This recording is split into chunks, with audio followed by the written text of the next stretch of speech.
Okay, I'm about to do a 600 amp discharge test on this A123 60 amp hour battery. I have my current clamp here. The big one should load it down to 500 amps. That smaller one will load it down an additional 120 something amps. So we have 500 amps on these resistors over here, 100 amp on 120 amp on that resistor here. I'm going to connect this small wire first. That'll load it down to 120.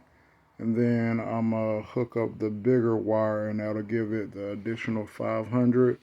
This is monitoring the cell voltage. So this battery has been sitting for a couple of days. Normally it's 3.65 volts a cell, which will indicate a full charge.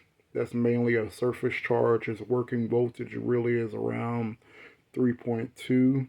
So any voltage that's above 3.2 is pretty much surface charge. Don't look at that as your working voltage of a lithium iron phosphate battery. So I'm expecting this to sit around 3.1 with a 600 amp load. And again, I bought these resistors. There's about $150 worth of resistors right here just to load this battery down to prove that this isn't one of those cheap lithium batteries. This is a leading manufacturer. A123 is a leading manufacturer of lithium iron phosphate batteries, and they put out high discharge cells. So this is a cheap way to get into lithium batteries for car audio without having to spend the extra money and get less bang for your buck.